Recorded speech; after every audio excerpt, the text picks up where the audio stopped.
প্রিয় শিক্ষার্থীরা, তোমরা কেমন আছো? আশা করি ভালো আছো। আমিও ভালো আছি। আজকে আমরা যে বিষয় নিয়ে আলোচনা করব সেটা হচ্ছে ভূগোল দ্বিতীয় পত্রের দ্বিতীয় অধ্যায়ের জনসংখ্যার জনমিতিক উপাদান। এই বিষয়টা নিয়ে আজকে আলোচনা করা হবে। আসো আমরা আলোচনা শুরু করি। ছাত্রছাত্রীরা, তো আমরা আজকে আলোচনায় যে বিষয়টা নিয়ে আলোচনা করব সেটা হচ্ছে জনসংখ্যার জনমিতিক উপাদান। জনসংখ্যা, এখানে জনসংখ্যা বলতে আমরা কি বুঝি এবং জনসংখ্যার জনমিতিক উপাদানগুলো কি কি, এই বিষয়গুলো নিয়ে সাধারণত আজকে আলোচনা করা হবে। তো আমরা আসো প্রথমে একটা ছবি দেখি। জনসংখ্যা বলতে আমরা কি বুঝি? জনসংখ্যা জনসংখ্যা হচ্ছে কোনো ভৌগোলিক অঞ্চলে একটি নির্দিষ্ট সময়ে বসবাসকারী মানুষের সংখ্যাকে জনসংখ্যা বলা হয়। আমি আবার বলছি, জনসংখ্যাটা হচ্ছে কোনো একটা ভৌগোলিক অঞ্চলে একটি নির্দিষ্ট সময়ে বসবাসকারী মানুষের সংখ্যাকে বলা হচ্ছে জনসংখ্যা। জনসংখ্যার কতগুলো প্রকৃতি আছে বা বৈশিষ্ট্য আছে। এটা জনসংখ্যাটা একটা গতিশীল। এটা আজকে যে সংখ্যাটা 100 যদি হয়, কালকে সেটা 105 জন, 110 জন, এভাবে এটা এটা গতিশীল, এটা বাস্তুসংস্থান সম্পর্কীয় বিষয়। এবং জনসংখ্যা প্রকৃতির সাথে সম্পর্কযুক্ত। প্রকৃতিতে প্রকৃতিকে নিজের অধিকারে নিয়ন্ত্রণ করে। মানুষ প্রকৃতিকে নিজের অধিকারে নিয়ন্ত্রণ করে। মানুষ প্রকৃতির কাছে বশীভূত কোনো জীব নয়। মানুষ নির্দিষ্ট অঞ্চলে বাস করে এবং প্রজনন করে। জনসংখ্যার সদস্যরা একই সম্পদের উপর নির্ভরশীল। এগুলো হচ্ছে জনসংখ্যার প্রকৃতি বা বৈশিষ্ট্য।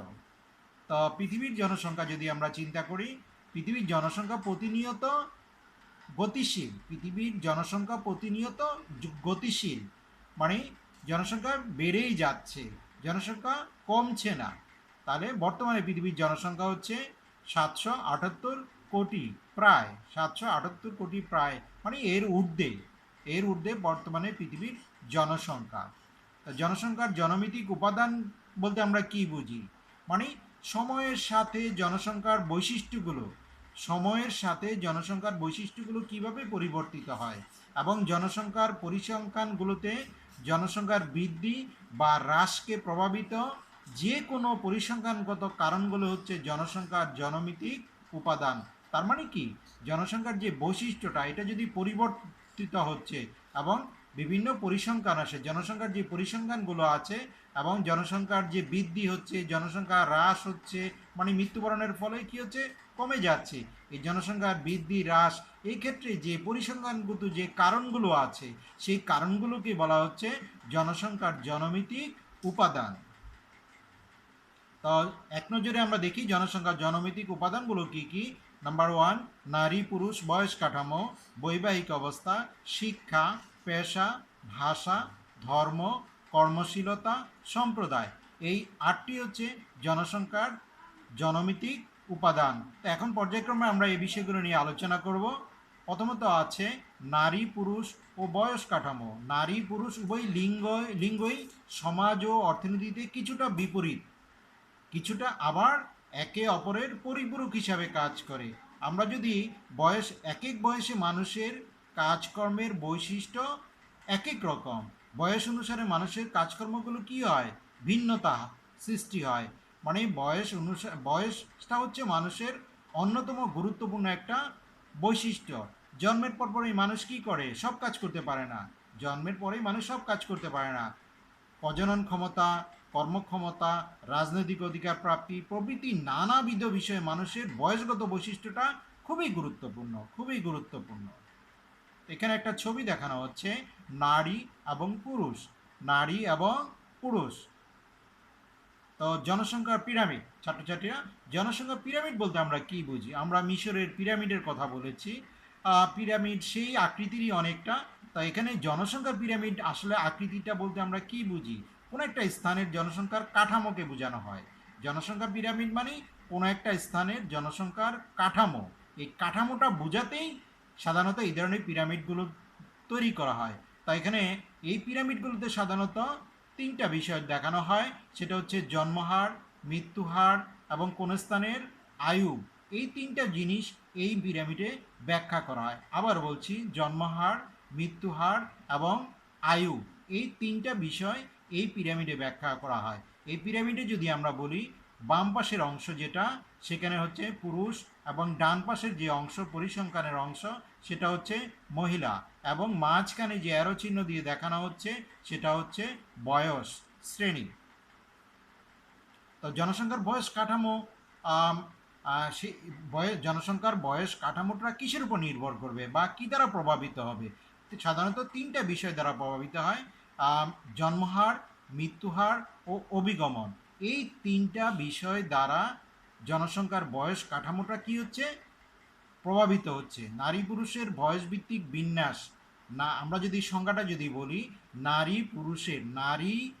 নারী এবং পুরুষের বয়সভিত্তিক বিন্যাস যদি কোনো গ্রাফে প্রকাশ করলে সেটার আকৃতিটা যদি পিরামিডের মতো হয়, তখন সেটাকে বলা হচ্ছে জনসংখ্যা পিরামিড। তাহলে আমরা এখানে একটা আদর্শ একটা জনসংখ্যা পিরামিড দেখছি, ইথিওপিয়া 2014 ইয়ারের। তো এখানে পিরামিডের কতগুলো অংশ আছে আমরা একটু লক্ষ্য করি। সেখানে পিরামিডের বাম পাশের অংশে পুরুষ, ডান পাশের অংশে মহিলা।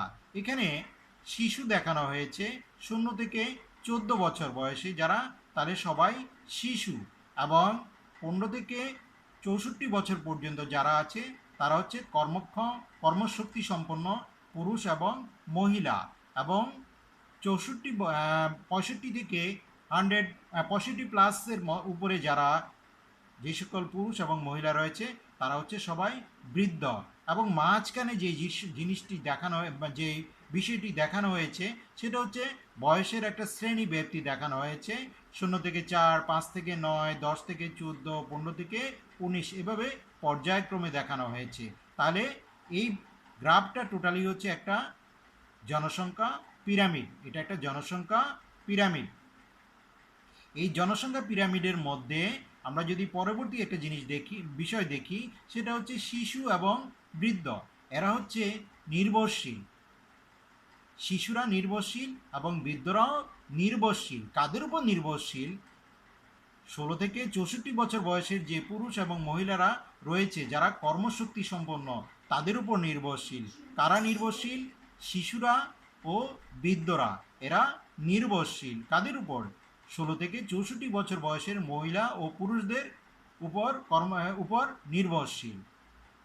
জনসংখ্যা পিরামিড আকার, মানে জনসংখ্যা পিরামিড যে আমরা আদর্শ একটা পিরামিড দেখলাম, সেটা আবার বিভিন্ন ধরনের হতে পারে, আকৃতিটা বিভিন্ন ধরনের হতে পারে। সেটা 3 ধরনের হতে পারে: বিস্তৃত, গঠনমূলক, স্থির। বিস্তৃত, গঠনমূলক, স্থির, এই 3 ধরনের জনসংখ্যা পিরামিড সাধারণত আমরা দেখে থাকি। তা আসলে আমরা বিস্তৃত পিরামিড, জনসংখ্যা পিরামিডটা কি সেটা একটু জানি। বিস্তৃত জনসংখ্যা পিরামিড, এই যে আমরা একটা বিস্তৃত জনসংখ্যা পিরামিড দেখছি, এই বিস্তৃত পিরামিডটা যে দেখে আমরা একটা ধারণা অর্জন করতে পারি। সেটা কি ধারণা অর্জন করতে পারি?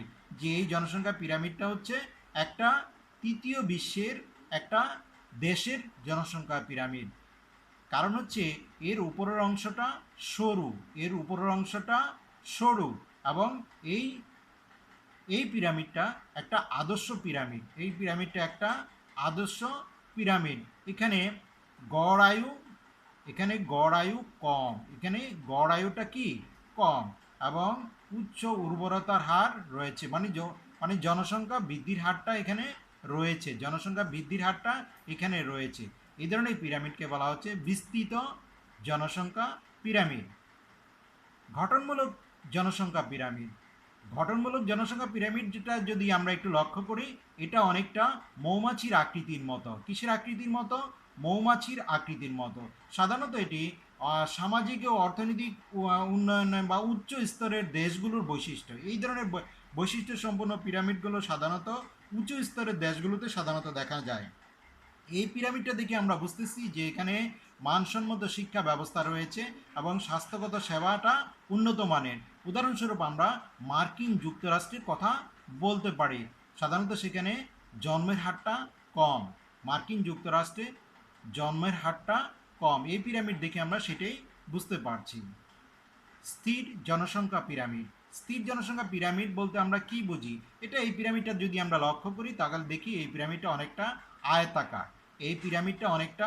আয়তাকার, এবং এই পিরামিডগুলো সাধারণত উন্নত দেশগুলোর বৈশিষ্ট্য সম্পন্ন একটা পিরামিড। এই পিরামিডের জন্মের হারটা কম থাকে এবং সামগ্রিকভাবে জীবনযাত্রার মানটা হবে বেশি মানে উন্নত। এটি বৃদ্ধির হার হ্রাস এবং মানে জনসংখ্যা বৃদ্ধির হারটা কম এবং মৃত্যুর হারটাও কম, মানে জনসংখ্যাটা স্থিতিশীল বা স্থির। উদাহরণস্বরূপ আমরা অস্ট্রেলিয়ার কথা বলতে পারি। বৈবাহিক অবস্থা, আমরা যদি জনসংখ্যার জনমিতিক উপাদানগুলোর দ্বিতীয় যে বৈশিষ্ট্য আছে সেই বৈশিষ্ট্যটা হচ্ছে বৈবাহিক অবস্থা। বৈবাহিক অবস্থাটা কি? বৈবাহিক অবস্থা বলতে আমরা কি বুঝি? বিয়ে, সাধারণ কথা আমরা বলি বিয়ে। বৈবাহিক অবস্থা। বৈবাহিক কাঠামোটা হচ্ছে পুরোপুরি একটা জনসংখ্যার একটা অর্জিত বৈশিষ্ট্য, খুব গুরুত্বপূর্ণ একটা বৈশিষ্ট্য। বিবাহটা কি? বিবাহটা হচ্ছে সাংস্কৃতিক, সামাজিক ও ধর্মীয়ভাবে গ্রহণযোগ্য পরিবার সৃষ্টির মূল ভিত্তি। মানে একটা পরিবার যে সৃষ্টি হবে সেটার মূল ভিত্তিটা হচ্ছে বিবাহ। যেহেতু কোনো জনগোষ্ঠীর প্রজননশীলতা বিবাহের মাধ্যমে প্রকাশিত হয়, বিবাহের মাধ্যমে কি হচ্ছে? প্রজননশীলতাটা প্রকাশিত হচ্ছে। জন্মহারের এবং জন্মহারের যে পর্যায় নির্ণয় হয় সেটা বৈবাহিক অবস্থার মাধ্যমে সাধারণত কি হয়? নির্ণীত হয় বা নির্ণয় করা হয়। শিক্ষা শিক্ষা শিক্ষা জনসংখ্যার জনমিতিতে কিভাবে প্রভাবিত করে বা উপাদান হিসেবে কাজ করে যদি আমরা একটু লক্ষ্য করি, তাহলে সকল জনমিতিক বৈশিষ্ট্য যেরকম হলো প্রজননশীলতা, মরণশীলতা, অভিগমন প্রভৃতি, এই তিনটা বিষয় সাধারণত শিক্ষা দ্বারা প্রভাবিত হয়। কি দ্বারা প্রভাবিত হয়? শিক্ষা দ্বারা প্রভাবিত হয়। শিক্ষার প্রভাবের কারণেই উন্নত দেশগুলোতে সাধারণত আমরা দেখি কি জনসংখ্যাটা কি হচ্ছে? জন্ম নিয়ন্ত্রণটা বেশি হচ্ছে এবং ওখানে জনমিতির মানে অবস্থাটা ভিন্নতা প্রকাশ পাচ্ছে। পেশা, আমরা উচ্চতর পেশা কি? পেশা বলতে আমরা সাধারণভাবে যদি বুঝি, মানুষ কৃষিকাজ করে, তারপরে ব্যবসা বাণিজ্য করে, মৎস্যজীবী, তারপরে কেউ মানে ড্রাইভার, কেউ নাপিত, কেউ মুচি, কেউ ঋষি, বিভিন্ন পেশার যুক্ত মানুষ। এই পেশাজীবীদের মধ্যে যারা উচ্চতর শ্রেণীর, যারা তাদের ভিতরে কি দেখা যায় যে জন্ম ও মৃত্যুর হারটা সাধারণত অনেক কম দেখা যায়। আমরা সাধারণত দেখি উচ্চবিত্ত যে পরিবারগুলো দেখি, সেই পরিবারগুলোতে সাধারণত সন্তানের পরিমাণটা দেখি কম, সন্তান জন্মগ্রহণ করে কম, আবার মৃত্যুর হারটাও কম। পক্ষান্তরে আমরা যদি লক্ষ্য করি যে আমাদের বাংলাদেশের যদি কথা বলি, কৃষক, শ্রমিক, মৎস্যজীবী প্রভৃতি জনগোষ্ঠীর মধ্যে জন্মহারটাও বেশি, আবার মৃত্যুর হারটাও বেশি। এই যে পেশাভেদে কর্মভেদে যে পার্থক্যটা, এটা আসলে জনসংখ্যার জনমিতিতে কী করছে? প্রভাব বিস্তার করছে। ভাষা, পৃথিবীর এক এক অঞ্চলের ভাষা এক এক রকম, পৃথিবীর সব অঞ্চলের ভাষা একরকম নয়। ভাষাটা কিন্তু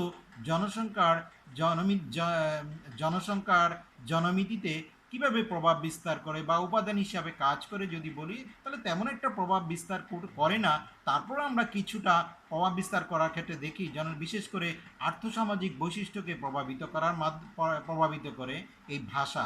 পরোক্ষভাবে জনমিতির ধারার উপরও প্রতিক্রিয়া সৃষ্টি করে কি? ভাষা। ধর্ম জনসংখ্যার একটি প্রধান অর্জিত কাঠামোগত উপাদান। ধর্মটা কি? ধর্ম হচ্ছে জনসংখ্যার একটি প্রধান অর্জিত কাঠামোগত উপাদান। বিশ্বব্যাপী ধর্ম দ্বারা প্রভাবিত সাংস্কৃতিক বৈশিষ্ট্যও প্রচুর নিদর্শন পাওয়া যায়। যে জনমিতিক প্রক্রিয়া ধর্মের বিশেষ এবং অনেক সময় সরাসরি ভূমিকা রয়েছে। ধর্মীয় বিশ্বাস, আচার অনুষ্ঠান, বিবাহ প্রথা জনসংখ্যার বৈবাহিক কাঠামো, জন্মহারকে প্রভাবিত করে। কে? ধর্ম দ্বারা কি হচ্ছে? জনসংখ্যার জনমিতিক মানে উপাদান হিসেবে ধর্মটা কি করছে? জনসংখ্যার জনমিতিতে প্রভাব বিস্তার করছে। কর্মশীলতা, সামাজিক ও সাংস্কৃতিক বৈশিষ্ট্যভেদে অর্থনৈতিক কর্মকাণ্ডে নারীদের অংশগ্রহণটা আমরা উন্নত বিশ্বগুলোতে সাধারণত বেশি দেখি, আবার অনুন্নত দেশগুলোতে পুরুষদের অংশগ্রহণটা বেশি দেখি। আবার যেমন আমরা আরব বিশ্বের কথা বলতে পারি, আরব বিশ্বের মুসলমান প্রধান দেশগুলোতে অর্থনৈতিক কর্মকাণ্ডে নারীদের অংশগ্রহণ তেমন একটা দেখা যায় না, যদিও সেটা খুবই সামান্য। আবার দক্ষিণ পূর্ব এশিয়ার কতিপয় মানে বিভিন্ন দেশে অর্থনৈতিক কর্মকাণ্ডে নারীদের অংশগ্রহণ শহর এবং পল্লী উভয় অঞ্চলেই বেশি দেখি আমরা। সম্প্রদায়, আমরা সম্প্রদায়ে যদি কথা বলি, সাধারণ ও প্রাথমিক কোনো মানদণ্ড, এটার কোনো মানদণ্ড নেই আসলে। ধর্ম, বর্ণ, ভাষা, নাগরিকত্ব, ভৌগোলিক বা আঞ্চলিক অবস্থান প্রভৃতি বিভিন্ন ধরনের বৈশিষ্ট্য সুবিধামাফিক ব্যবহার করা হয়ে থাকে। সম্প্রদায়ের পার্থক্যের কথা যদি আমরা বলি, যে ক্যানাডিয়ান ফরাসি সম্প্রদায়ের কথা বলি, উচ্চ তাদের ভিতরে দেখা যায় ক্যানাডিয়ান এবং ফরাসিদের মধ্যে সম্প্রদায়ের মধ্যে আমরা উচ্চ জন্মহারের পরিমাণটা বিশেষভাবে লক্ষ্য করি। আবার মার্কিন যুক্তরাষ্ট্রে নিগ্রো সম্প্রদায়ের মধ্যে উচ্চ জন্মহার পরিলক্ষিত হয়। মার্কিন যুক্তরাষ্ট্রে যদি আমরা লক্ষ্য করি, তাহলে মার্কিন যুক্তরাষ্ট্রে নিগ্রো সম্প্রদায়ের মধ্যে উচ্চ জন্মহার পরিলক্ষিত হয়। তাহলে মোটামুটি এই হচ্ছে আমাদের আলোচনার বিষয়। তো এই পর্যায়ে আমি, তো শিক্ষার্থীরা, আজকে আমরা যে বিষয়গুলো আলোচনা করলাম মোটামুটি তোমরা বুঝতে পারছো। তাহলে আমি তোমাদেরকে অনুরোধ করছি তোমরা বারবার এই ক্লাসটা দেখবে, তাহলে তোমরা অনেক কিছু শিখতে পারবে এবং তোমরা ভালো পরীক্ষা ফলাফল অর্জন করতে পারবে। এই আশাবাদ ব্যক্ত করে আজকে আমি তোমাদের কাছ থেকে বিদায় নিচ্ছি। ধন্যবাদ সকলকে। পরবর্তীতে অন্য কোনো বিষয় নিয়ে আশা করি তোমাদের সামনে হাজির হব। আজকে এখানেই শেষ করছি। ধন্যবাদ সকলকে। আসসালামু আলাইকুম।